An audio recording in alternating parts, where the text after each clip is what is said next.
Well, it's that night again. It's Thursday night here in Warrington, Cheshire, UK. And I got someone very special here with me tonight. I have that narcissist, narcissistic Jack Kavanagh, coming in with his title over his shoulder, of course. Hello, Jack, and welcome. Well, we have to elbow now, as you know, because we have this coronavirus. It's nothing to do with the drink, nothing to do with the alcohol. It has all to do with the virus. And we have social distancing.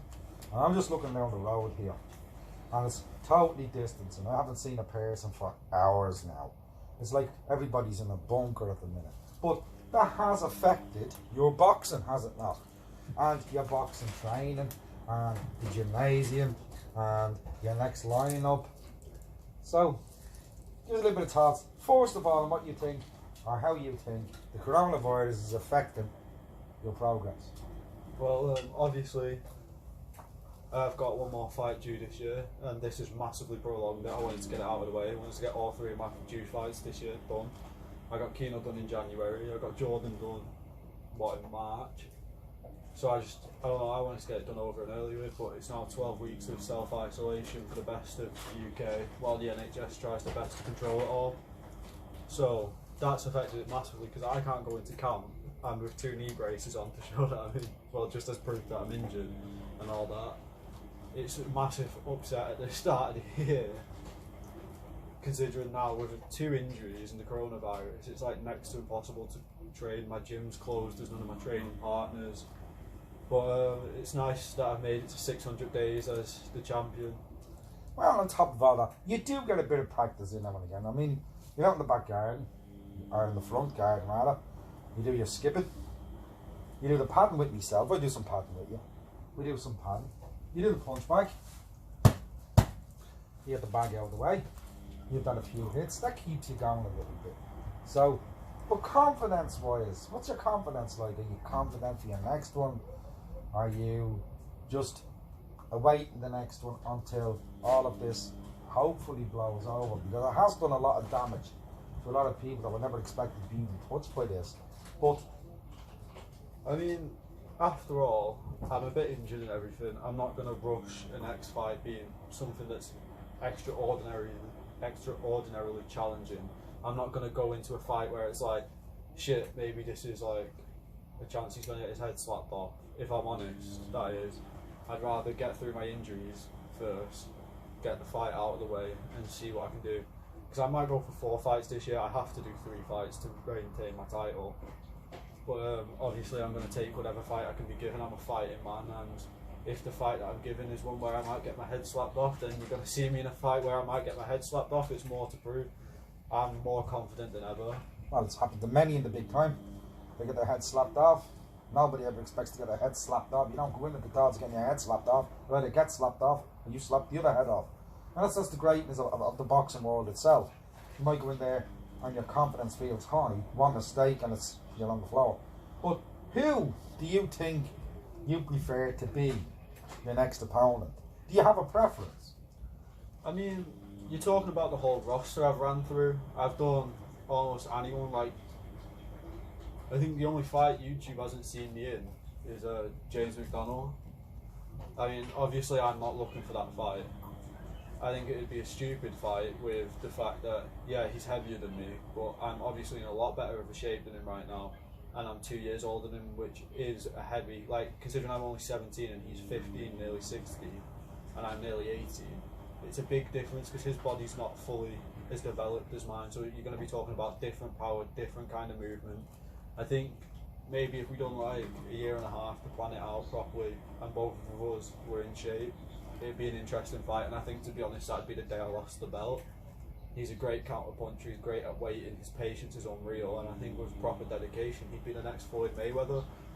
But preferably, if I'm honest, the fight I want is something like, I'm never going to rematch Keno, just to clarify that. You're talking about 3 fights I've beaten him in. I don't have anything to prove by rematching Keno, but the one where I feel like, even though I guarantee you I'll win, I will win. Something I have to prove is the Reese rematch, because it's like, for a long time it was, yeah, I decimated Reese, then he boxed Keno, and it was like, but maybe it wasn't all Reese there. Because Reese done a good job against Keno, like fair play to him, but I mean Keno's one of the easier opponents at the moment. So I feel like I've got more to prove against Reese. Like, I'd be honest with you, I think the Keno Reese match is one of the worst fights I've ever stood in the ring for. I mean, I was playing on Facebook, for God's sake, while I was doing that fight that night. It was so absolute boring. Absolute boring. I've seen better fights with little cockerels in a ring than I've seen with them two there. That was absolutely pathetic. Absolutely pathetic. That was it. I've never witnessed, and I never will witness a fight again. If the two of them to fight again, I would stay about 200 miles away from the place. And I hope nobody ever says to me, will you referee this? Because it's already a no. I'm saying it now live on camera now. I wouldn't referee a fight between the two of them again. It was abysmal. It must have been the worst viewing for anybody to view a fight like that. The two of them, I think a little bit of growing up from the two of them, and a little bit more. We're in a boxing ring now. We're not at the ballet centre, you know? yeah. I think personally, with the amount of emotional investment off camera, like that was a personal fight. It was an enjoyment to watch. Like, it wasn't an enjoying boxing match, I'll give it that. There was elbows to the back of the head, there was rabid punches, there was unnecessary spinning, head guard pulling. It wasn't a boxing match. And some people would class it as a disgrace to boxing, but I'm not one of those people. I'm just saying, I think it was a good showing for either man. Keno showed he can kind of do something. He just didn't follow through with a lot of his punches. But I mean, at 15 stone, like Keno's 15.6 stone, and Reese was 9.5 stone during the fight. I believe Reese put up one hell of a fight, and for that simple reason, at 10 stone, each of us around 10 stone, give it a few pounds there ish, I'd rematch Reese, and I happily would. I believe I'd take the kid's head off again like I did in the first fight. Like, you watch that first fight and watch the way I destroyed that kid for 6 rounds. I mean, I was there. Yeah, I know you reffed it. I remember looking at you like, why haven't you stopped this? You just wouldn't. That was the great thing. That was the crazy thing, not the great thing. The crazy thing about that fight was yous would not let me stop it, and Reese would not stop, no matter what. And I told you before that fight started, and I asked Reese in the corner, you sure you want to go ahead with this? He was on another planet. He wasn't in the ring. He wasn't in his own mind. He was lost. Absolutely, totally lost. Yes, he'd gone through a bad patch leading up to that fight. I had those as well. I'd been cheated on not long before the fight. Yeah, and both you were in there, but you had a different way of dealing with that, rather than Reese's way of total subdued himself. Yeah. I mean, being honest, that day I just wanted to let some of my emotions out. And you did. So much had been built up, and then even though I've had people say, well, I should have just thrown that fight and everything, that's not what boxing's about. No. That day, yes, he needed that win, and yes, he did. But both of us had been in fucked up moments in the relationship with like our first loves at that stage, and he wasn't as mentally strong as me on that day. I zoned out and I zoned into the fighter I have to be. He did not. He tried to zone in, he threw a few jabs, but it wasn't much different to the Keno fight. He takes his guard down after a bit, the arm comes up occasionally.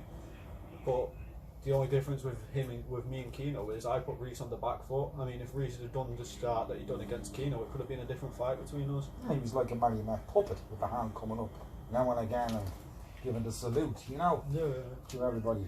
But things, I've got to be honest, since that very first day of that fight, to the point we're at now, I think everybody has improved in their way of approaching the fights now, and they're more guarded in the ring, and they're more concentrated on where they're going to throw a punch and when they're going to throw a punch. A lot has developed, and that's the great thing about boxing and the interest in boxing and the interaction in boxing. Everybody improves off each other, no matter who it is. They will improve off each other, and I think the classic of that is the way you beat the hell out of Police, and what you might call it. Then you went in and you fought what was his name? The thing that I don't want to discredit here is what happened to Reese, and where he got pretty much victimised in that ring isn't an uncommon thing when I fight. No, but you again, watch me versus Reese, and then watch me versus Keno. They're not very different fights. Reese fought differently with Keno than he did with you. And there was improvement. And I said that to you after the fight that night. There was improvement. Yeah, I agree towards that completely. fight. I wouldn't want the rematch if there was something that didn't make me believe Reese stood a chance. It's like Andy Ruiz versus Joshua. You put them into a computer and 9 times out of 10, yes, Joshua is going to win, but there's that one time, and maybe if me and Reese threw it down again, that one time would show Well, up. that was the one time, like we say, like that's when Ruiz beat Joshua. That was the one time. I love all of that stuff, and I think it'd be poetic justice after 600 days, and it's going to go on for another big reign. Like I'm running this division like Vladimir Klitschko running the boxing through the 2010s, like up until 2015, from to 2000s. Right, so we say 12 weeks before anything is released and lifted and things can get back to start being a little bit more normal. Yes. So 12 weeks. So if things aren't lifted within the 12 weeks, it means it's on a longer finger, of course. Yeah. So we just say, just for heaven's sake, say it's 6 months. So that's 24 weeks. Yeah. So, or 26 weeks, whatever it is. So we say that goes by, and then it's lifted. So we can look forward to a fight then. I'm gonna fight whoever I can get my hands on. Basically, I'm obviously not gonna pick somebody who's way more experienced than me. Like, you're not gonna see me go and take on a semi-pro. Yeah. Or somebody that's like got fucking 10 years or 8 years to my literal year and a half. Yeah. But I mean, you're gonna, as I've said, I'm more likely to choose an easy fight, and I'm not gonna give you a top-notch performance in my next fight. I've got 2 injured knees. I blew both of them out. I mean, I think my performance against Jordan Thorpe was one of the best actual boxing technique fights we've seen, and that was with an injured knee, so you never know. But if it's somebody that's going to slap my head off and you have to get that 3rd fight out of me, it's going to happen. Well, you've heard it here on the show. There is a plan of action. It's just a matter of getting somebody into that action.